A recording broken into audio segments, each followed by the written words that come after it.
Welcome, everybody. Hopefully, you're here to talk about imposter syndrome. I'm just here for the t shirt.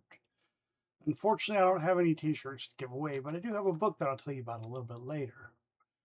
With the other good talks happening right now, I'm guessing that you probably would be missing those if you didn't have at least a tiny little imposter voice of your own playing in your head. My hope is that you walk out of this presentation feel a little bit more confident in your own abilities. So, would anyone care to guess how I came up with the idea for this presentation? My wife would tell you that I don't need any more t shirts. Anyway, who am I and why am I talking to you today? If you can believe it, that's actually me. Clearly a little bit younger, clearly a little bit shorter, and definitely a lot lighter. My dad has been a pilot since before I was born, and when I was that pre-K little kid, he used to take me flying with him. Not long after that picture was taken, he went to work for Federal Express, and several years ago, he retired as their most senior pilot. Growing up, my plan was to always follow along in his footsteps. So fast forward about 14 years, and that little guy graduated from high school. He earned a private pilot license. He spent the next 6 months in flight school, earning a bunch of other licenses, including a couple flight instructor certificates. And then he went on to college, where he graduated with a BS in professional aviation. Then he stuck around the school for a couple of years to teach new pilots. After that, he spent the next few years building up another couple thousand hours in the airplane with another 2 to 3 times that in classroom instruction. Some of you may have actually flown here on a plane that was captained by one of his former students. Kind of a scary thought. Anyway, that kid wanted to grow up to be an airline pilot. He had a pretty good idea about what he was doing and where he was headed until around the end of 1999. I was trying to figure out where I wanted to go as a pilot, and I took a part time job helping my brother's web development company with some coding. And that was when that little guy became this not so little guy in front of you. It wasn't my intention, but I'd apparently begun the geek phase of my career. A few years later, and where I'm headed has gone in a totally different direction. I was a software developer who was also interested in data stuff. I then became a SQL developer for a bit, and now I'm doing the DBA thing. I have a handful of certifications, and I've spent countless hours reading about various tech that interests me. I have many thousands of hours of direct work experience in the tech realm, not to mention the hobby work I've done throughout the years. However, you give me a week, and I still, to this day, feel pretty confident in my ability to teach you how to fly an airplane. But you give me that same week, and I could probably teach you how to get your computer to say hi to you. Or really, since I'm a database guy now, I'd probably be much more likely to try to teach you the benefits of using select star in all your queries. I think I'd be comfortable talking about basic stuff like that with you, but I'd be a little bit nervous talking to you about anything much more complex. So, which brings me to our topic, imposter syndrome. First, we need to define it. Then we'll take a look at it, both from a technical and a real world view. And then hopefully by this point, I won't have to convince you that it's mostly not a good thing. And then finally, we'll talk a little bit about how we can make that nagging imposter voice in our heads just shut up. Along the way, I'll share some of my personal experiences with imposter syndrome. Before we can really talk about imposter syndrome, we need to know what it is. According to the Oxford English Dictionary, imposter syndrome is a persistent inability to believe one's success is deserved or has been achieved as a result of one's own efforts or skills. Often you may think things like you've fooled everyone into thinking that you know what you're doing, or maybe that you feel very lucky to be where you are. You may tend to bury yourself in your work so nobody notices you. Or you may procrastinate because you can't be caught if you just never start. You may also like to work alone because that way nobody can see you doing it wrong.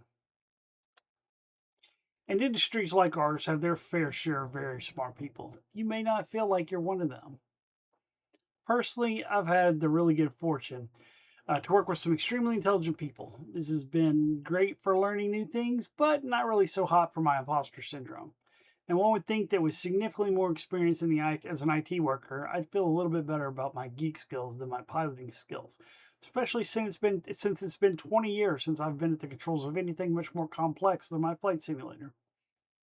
But really, the biggest thing for me has been the feeling of relief at the end of every day because Nobody has realized that I have no clue what I'm talking about. I get to keep playing geek for just a little bit longer. So, in a nutshell, no matter what imposters have done, they simply lack a belief in themselves. Back in the before days, in late 2018, before COVID really turned our workforce upside down, about 10,000 tech employees at some of the largest tech companies in the world were asked this simple question: do you suffer from imposter syndrome? Over half of those employees said yes, they felt like imposters, including about three-quarters of the tech employees at Expedia. Imposterism is a pretty common problem. One way to look at imposter syndrome is to compare it to the Dunning-Kruger effect. If you aren't familiar with Dunning-Kruger, it's basically a theory about people, especially early in their careers, who have extreme overconfidence in their abilities. They simply haven't learned how much they don't know yet, and they have the overconfidence to think they are absolutely crushing it. As someone learns more about their craft, they begin to realize how much they don't know before they begin to gain the experience and competence that they thought they already had. Imposter syndrome is similar to that curve. You lop off the first half and move everything down to the bottom. You may have a good idea about how much there is to know, and you think that don't know nearly enough of it. That other people are a lot more know a lot more than you do. You just simply lack confidence in yourself. Now, when imposters do something good, there's always an excuse, like it was luck, or it was a mistake, or maybe it's just all leading up to something really bad about to happen. Studies have shown that imposter syndrome may begin to subside around the 10-year employment mark, but as someone who hit that mark quite a few years ago and still gets the, oh no, I'm about to be fired jitters almost every time I talk to my boss, I can tell you that it never really goes away completely. There is a sweet spot between overconfidence and imposterism, where you have legit confidence in your abilities, but you still remain humble about them. You have a very realistic view about where you are. So, how can we spot imposter syndrome? What does it look like? Sometimes it's easier to get a point across by showing a picture, and as is often the case, there's an XKCD for that. Even though you may be an actual expert within your community, you simply don't see yourself that way. Or sometimes you feel that every interaction with your boss is going to be the moment when you get fired. Or maybe you just feel like everyone else in the room is just a lot smarter than you are. And quite often, you probably feel all of those things. So, which brings me to the book. Dr. Valerie Young is one of the leading voices on imposter syndrome. And in her book, The Secret Thoughts of Successful Women, she talks about some of the research that she's done. It's a fantastic book that digs much deeper into imposter feelings than I can really get into today. I highly recommend the book. But don't be fooled by the title. Imposter syndrome was originally thought to be something that only women experienced, and that was the angle that she and others first took. But further research showed it affected men as well. Anyone, really. In the beginning of the book, Dr. Young talks about how she was sitting in a master's class with a bunch of other smart women, and another student was reading a paper written by two psychologists, Dr. Pauline Rose Clance and Dr. Suzanne Imes, titled The Imposter Phenomenon in High Achieving Women. She remembers sitting in this class and feeling like the essay was pretty much written about her until she looked around and saw all those other women nodding their heads like they felt it was being directed at them, even the professor. She was amazed that these other smart people could think that they were fakes. And then she realized that was a problem. She organized a support group to talk about these imposter feelings, which grew into workshops that constantly had to expand, but because more and more people had wanted to attend. This ended up being a much larger issue than she originally thought it was. Dr. Young has spent most of her career studying imposter syndrome, and much of what you'll find on the subject has roots in her research and in the research of Drs. Clance and Imes. Dr. Young began to notice some interesting patterns in the way different people experienced imposter syndrome.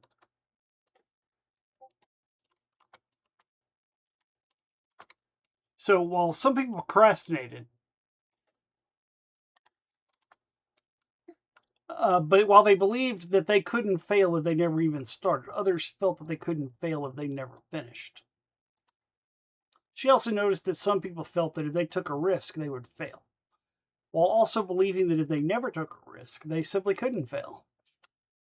She also talks about using your voice. Sometimes people think that if they say something, they might be wrong. But even if they know they're right, they won't say anything in case other people think that they're wrong. She also noticed an interesting contradiction in work ethic. Some people believed that if they worked hard and failed, then they just weren't good enough. But at the same time, they felt that if they didn't work hard and then they failed, they should have just worked harder. And then she also saw people who felt that they needed to do things on their own because other people were just better than they were. But they'd also help a competitor. And then if they lost, they would blame it on their own lack of effort because they were busy helping the other person and should have been working on their own stuff. So Dr. Young realized that every imposter has a somewhat distorted definition of competence, and that they all view it differently, or they all define it differently. However, she recognized 5 basic types of imposters: the perfectionist, the expert, the soloist or the rugged individualist, the natural genius, and then the superperson. Shutting down your own inner imposter begins with identifying these feelings and then adjusting your mindset to have more faith in yourself. Let's look at how to do that. So, when you make a mistake in your work, do you feel like it's a big failure? The perfectionist is focused on the details of how things are done. To them, even a small flaw in their work means a major failure. They feel that if everything isn't just right, then they just blew it. This feeling may sometimes,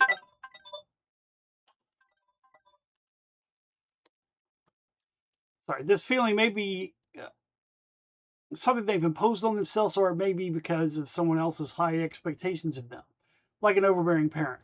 They may not like to delegate work because they feel that they should be able to do it right on their own, or that they are somehow failed when others can't live up to their unrealistic expectations. They often over prepare for a task, which usually results in excellent work but sets up an inner expectation of perfection so that when, not if, they do make a mistake, it's significantly amplified in their own minds. Perfectionists also often procrastinate, not because they don't want to do the job, but because they don't want to start the job until they know exactly how to make it perfect. So, to overcome this, you need to work on understanding that some things just don't deserve 110% effort. Sometimes good enough is actually good enough. And then it's okay to fail. The world is not going to end.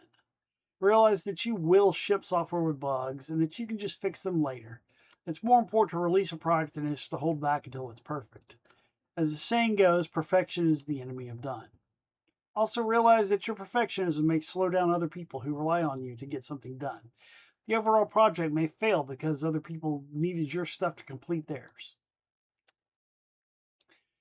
So, do you sometimes feel that you aren't smart enough to get the job done? Now, the expert is focused on how much they know about a topic. These people aren't know-it-alls by any means. It's not like they're not an actual expert in the topic, although they very well may be. But they feel like they should be an expert. They just don't feel smart enough. They want to know everything before they're willing to take any risks, and they always want to learn more about and know more. And certifications are a really big thing for them.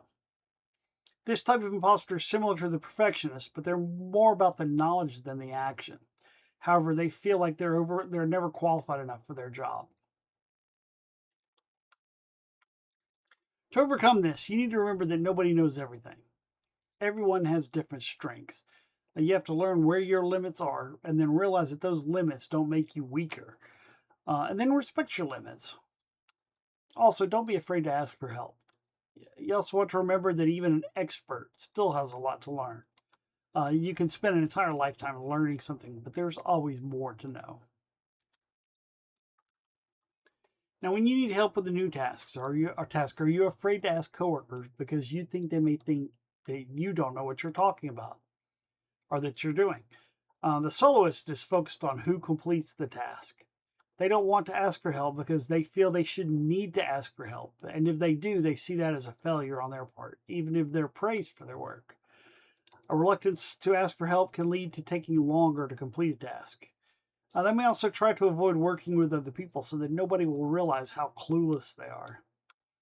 Virtual work suits this type of imposter very well. They don't like to be around people anyway. And they probably did very well during the work from home phase of the COVID quarantines. To overcome this, you need to learn to recognize the value of the resources available to you and then listen to and learn to evaluate which resources will be most helpful. Also, getting help is not a bad thing. It's not a weakness. Your work doesn't have to be absolutely amazing to be useful. Do you sometimes feel that your job should be easier? I mean, your coworkers don't seem to be having any problems, right? The natural genius is focused on how easy the task is. They have an over reliance on their inherent abilities and feel that they just aren't smart enough if the task wasn't easy. That if they were a real programmer or whatever, their application wouldn't be so hard to write. They feel like a complete failure if they don't already know how something is done or if they have to work hard to get it done. And sometimes, if they struggle too much with a task, they'll get disheartened and give up. To overcome this, it's important to realize that more often than not, things require effort. And it may take some time to be successful. That's not a weakness, that's learning.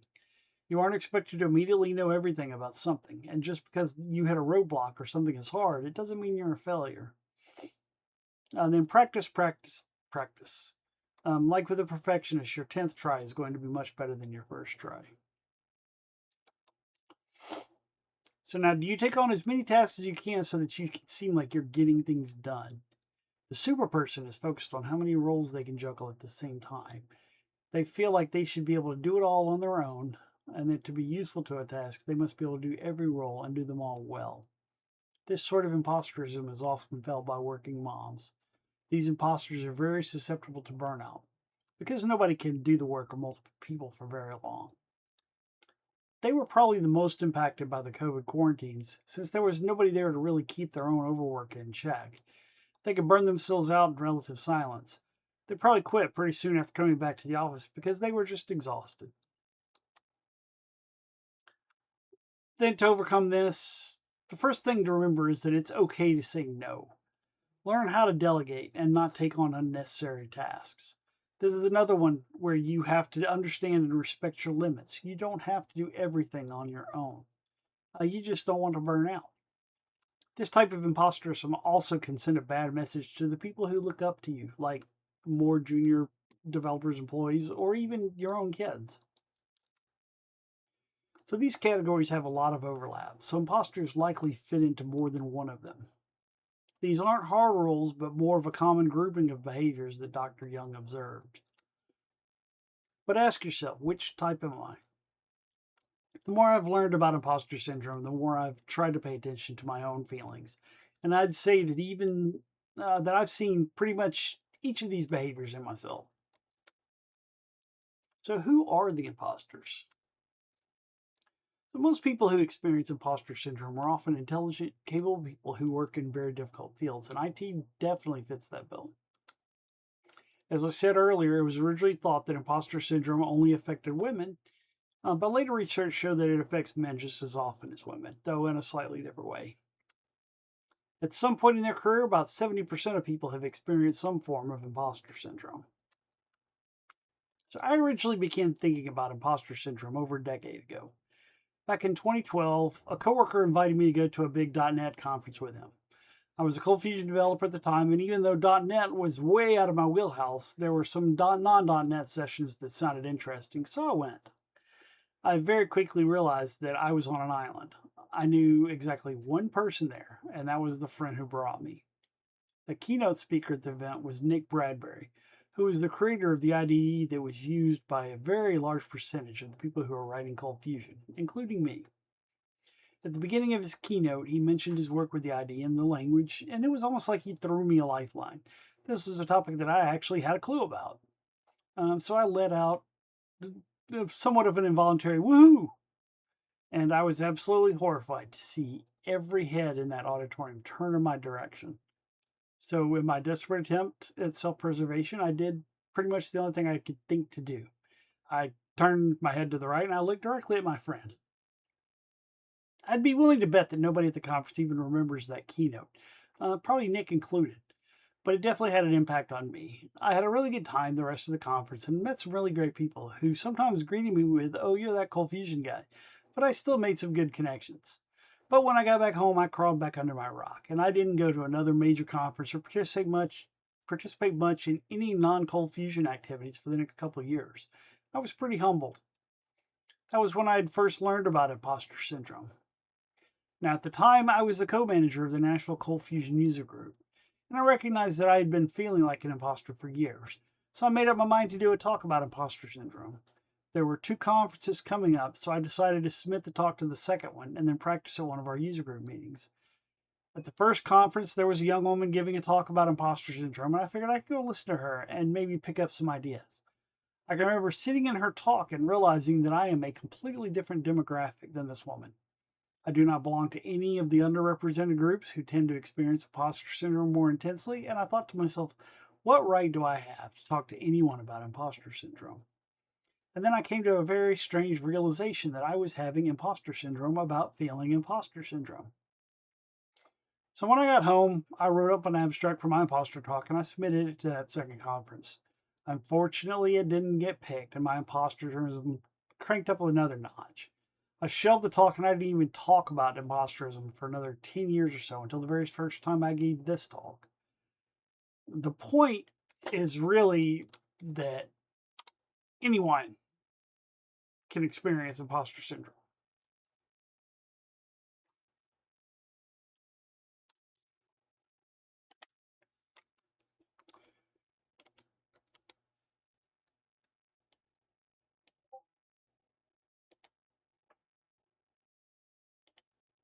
So we've looked at what imposter syndrome is and what it looks like, but why is it a bad thing?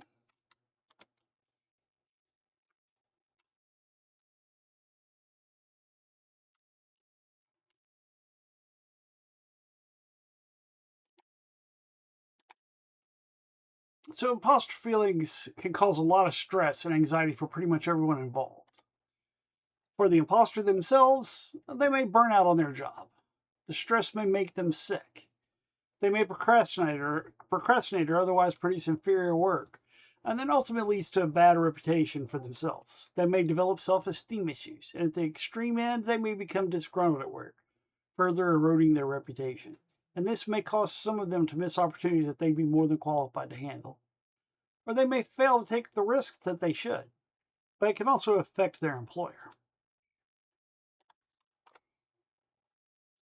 Employees are there going to get a job done.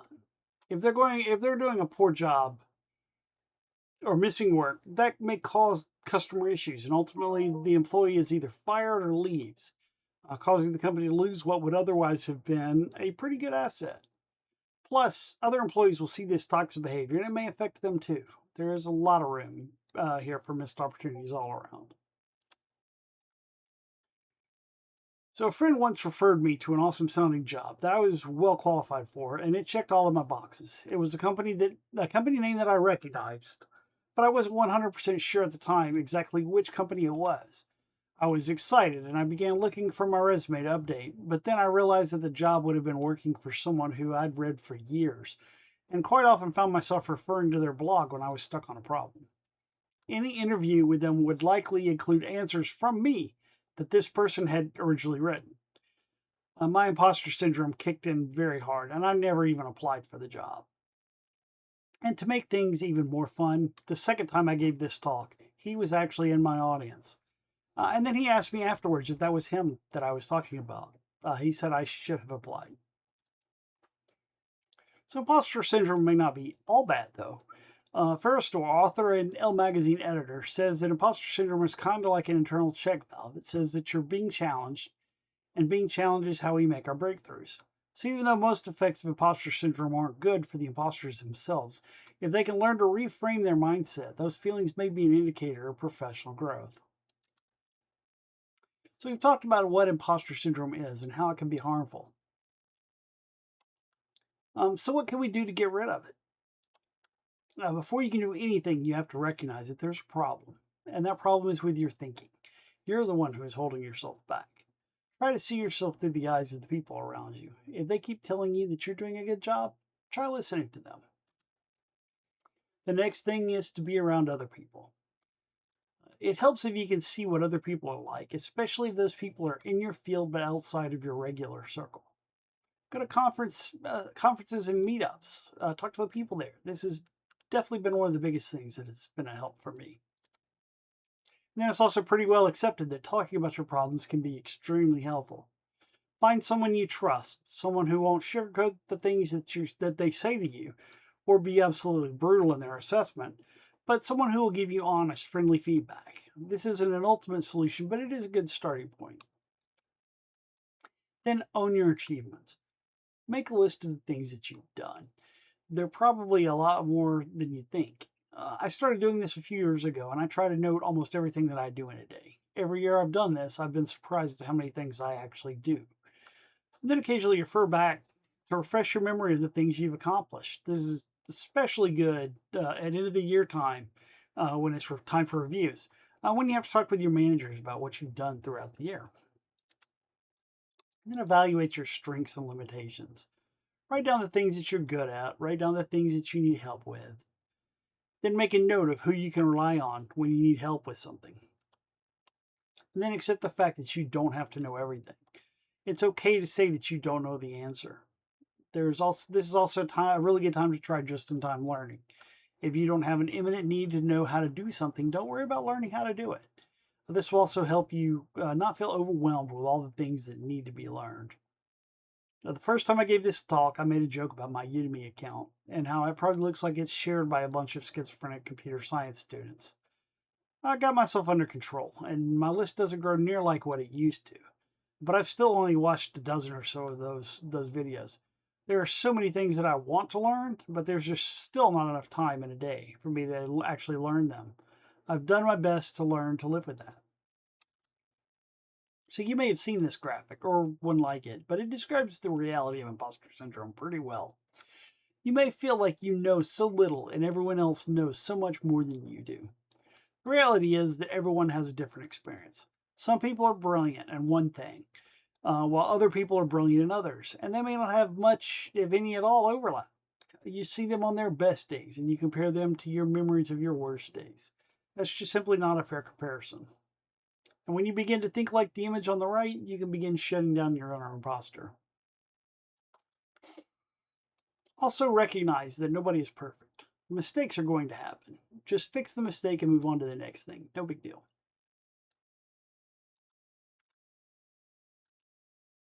And then recognize when you need a break. Now that you know that you don't have to know everything and be perfect, learn when you need to just chill. Simply relaxing and turning off your brain for a bit can be very good for you. And then stop comparing yourself to other people. As I pointed out in the earlier graphic, you aren't any worse than anyone else. You just have different skills and experiences. Most people don't like talking in front of other people. That's normal. When I was a flight instructor, I taught in front of classrooms of students with potentially very severe consequences if I told them something wrong, and I didn't have any problems doing that. But presenting in front of fellow geeks, where the most severe consequence of saying something stupid might be if I convince you how cool Cartesian joins can be, that's quite a bit nerve-wracking for me. But I forced myself to do it. I think this is the 14th time that I've given a conference presentation, and all before we're in front of a live audience. So I'm nowhere near as good as most of the other people I've seen, or even that I know I can be, but I've made the decision to keep trying to get better at it. Plus, you usually get some really cool swag by doing it. If you've been doing this for any length of time, you've probably gained a fair bit of knowledge from some of the more recognized names in your communities. People who regularly blog or speak are simply well-known names because of their activities. Some of these people may have been built up into a bit of a celebrity in your field, and rightly so. They've made themselves a name in the pantheon of geekdom, whether they meant to or not. Some of those people are maybe in this room right now. You may not feel like you're able to talk to someone like that, or that you simply aren't on the level to have a conversation with them, where you don't want them to think you're an idiot. My advice to you is talk to them anyway. So story time again. I went to a conference back in late 2015. On the first day, I met some amazing people, and I was having a blast. The group invited me out to dinner, and I was a bit apprehensive about going. They were very smart people. They couldn't figure out how clueless I was if I wasn't with them. But despite my imposter syndrome, I decided to go anyway. As we were gathering to head out, another person messaged the group to say they'd like to join us too. So over the years, I've had numerous problems that have led me to a specific person's blog. And it's fair to say that he's one of those well known voices in that developer community. So when I found out that I was about to have dinner with a celebrity, my imposter syndrome, which was already at about a 9 or 10, cranked way up past 15. I nearly bailed on dinner again. I'm very glad that I went.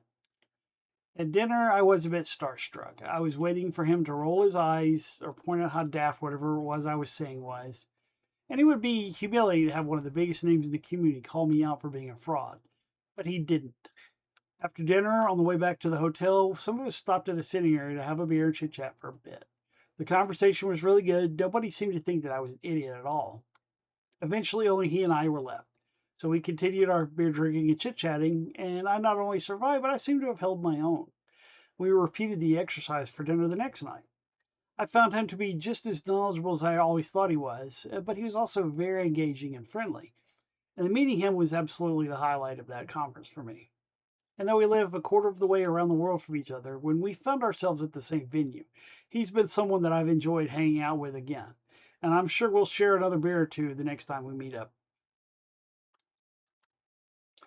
Again, meet your heroes. They're people too. And you might even make new friends. But meeting those heroes is a great way to prove to yourself that you are smarter than you think. Then learn how to reframe your views. Take an honest look at yourself.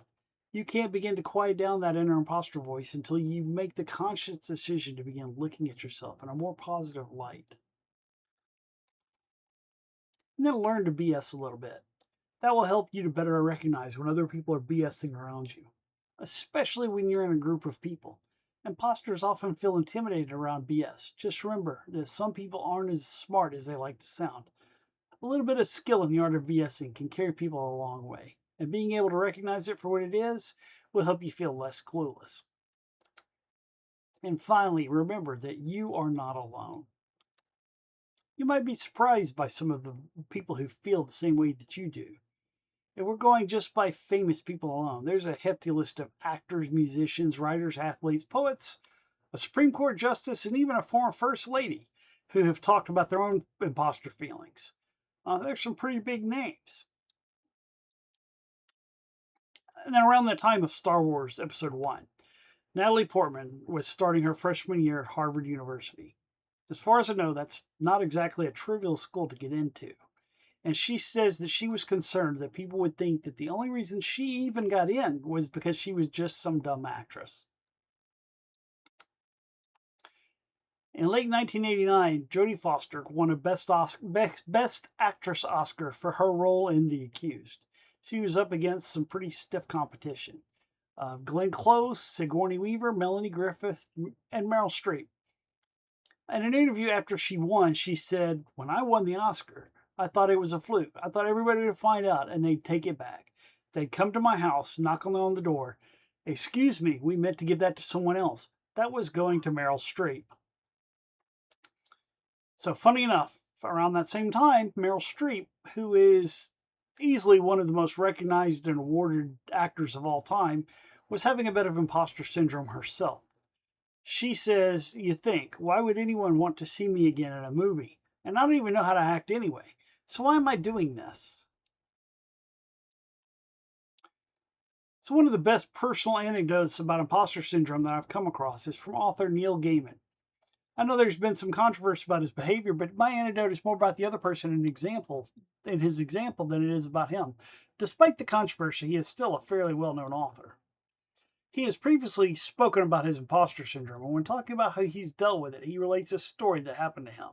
He says, "Some years ago, I was lucky enough to be invited to a gathering of great and good people, artists, scientists, writers, and discoverers of things, and I felt that at any moment they would realize that I didn't qualify to be there among these people who had really done things.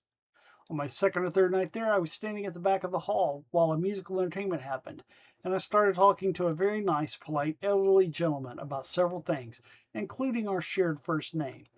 And then he pointed to the hall of people and said words to the effect of, 'I just look at all these people and I think, what the heck am I doing here? They've made amazing things, and I just went where I was sent.' And I said, 'Yes, but you were the first man on the moon. I think that counts for something.' And he says that made him feel a little bit better because if Neil Armstrong can feel like an imposter, then maybe all anyone can do is simply the best that they can. So, and this was a late edition, but it's another personal example of something I read a couple of weeks ago. Sometimes you might come across something that someone said that makes you think to yourself, "Huh, I never thought about it that way." If you were here for the opening keynote yesterday, you saw Kellen Gorman, also known as DBA Kevlar. Last month, I read her post on SQL Server Central titled "The Mindset of a Database Administrator." She wasn't talking about imposter syndrome, but what she wrote gave me one more reason to feel better about my own struggles with imposterism. She talked about how database people tend to be naturally risk averse. This has honestly been something about myself that has bothered me for most of my career. As a programmer, I was always slower than most, and I freely admit that. But I justified my slowness with the fact that when I released my code, it rarely came back with any bugs. I couldn't help but put too much thought into what could happen, and I coded for that. I tried to be fast, but I just couldn't make myself do it. This drive for perfection is something that was ingrained into me from my early piloting days. I still haven't been able to break it. In her post, she says, "This perfectionism, this constant need to verify, to reflect, to anticipate disaster before it strikes. It's not just anxiety, as we're often the calmest during the chaos. It's what keeps systems running. It's what lets organizations trust their data and make decisions without fear. We're not broken. We're built for resilience, persistence, and removal of human error whenever possible." This is me. If a problem pops up that I didn't plan for, I don't panic. I fix it. And then I try to make sure that it won't happen again.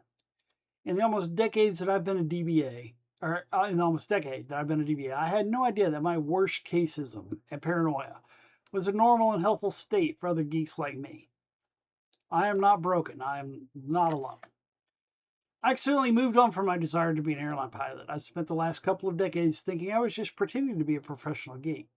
But now I think my new goal in life is to also get myself turned into a Lego minifig because that is just so cool. Anyways, back to my regularly scheduled closing slides here. I can't tell you to stop feeling like an imposter. I wish someone had told me that I wasn't a fraud, and I just thought, you're absolutely right.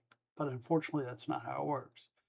Someone may say something that helps you move along the path, but stepping out of imposterism's shadow is something that everyone must convince themselves to do. You have to figure out how to reframe the way you see yourself, to stop thinking like an imposter, to see yourself in a realistic manner. The best I can tell you is to remember that actual frauds don't feel imposter syndrome. I was originally going to close this with the statement that you've got this, but again, that's not for me to tell you. What I'll say instead is open your door, look around, determine who you want to be, and then take your step.